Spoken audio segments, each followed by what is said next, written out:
What if America followed the path of Detroit, a once thriving city, now a cautionary tale of decline, a city where people worked for years, expecting a safe retirement and good health care. Then, the city went broke. All those promises broke too. Workers watched as their health benefits were slashed and their retirement reduced. Businesses left, tax revenue fell, city services like fixing roads and running streetlights almost ended. The deal between the government and its people was broken.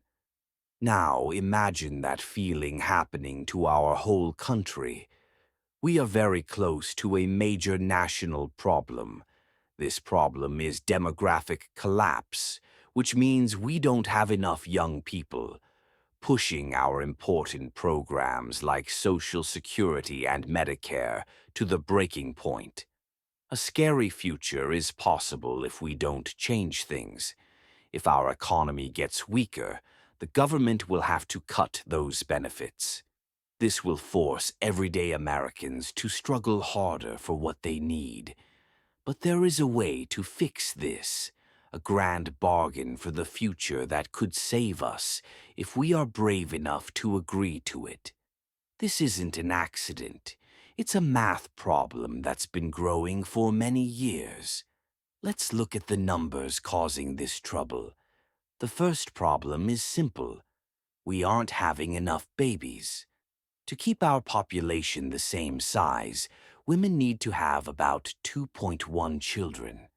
Today, the average is less than that. Why is this bad? It means the group of young people who work and pay taxes is getting smaller. Less revenue coming into the government, which means less money for important things and fewer new ideas. And this shrinking generation affects more than just population numbers. It shakes the foundation of how our economy works. Next is the toughest math. Entitlement programs are simple. Workers pay in, and retirees take out.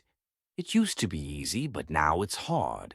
Today, there are only about 2.7 workers for every one person retired and collecting benefits. That number is expected to keep falling. Fewer workers, slower growth, less innovation. Also, older people spend less money than younger families, which hurts businesses. Finally, we have the huge national debt. Social Security and Medicare rising cost will continue to increase money borrowing. If we don't change how these programs work, the government won't be able to pay all its bills. This means the government will have to break its promises. They will have to cut benefit checks and reduce services. This will make many people across the country very angry and disappointed. To avoid this future, we must do something hard but necessary, like Detroit had to make a grand bargain. This is America's grand bargain, a deal for the future.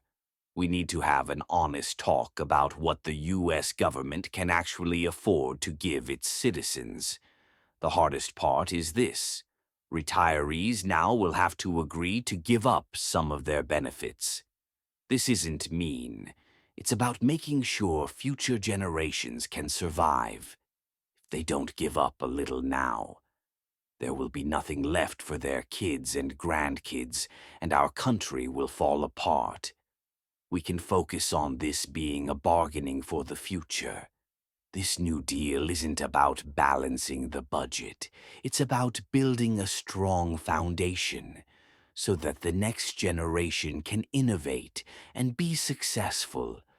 We have to make sure the American dream doesn't turn into a nightmare.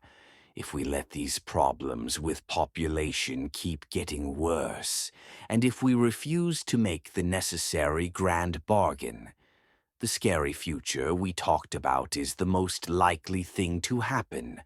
Our children will inherit a country with broken promises and angry people. But we still have time. Unlike Detroit, we can see this coming. We can choose to be the generation that was brave enough to fix the problem. We need to act now, To create a good future for our kids, Detroit fell because no one acted until it was too late. America still has a choice. For now, the clock is ticking. What we do next decides everything.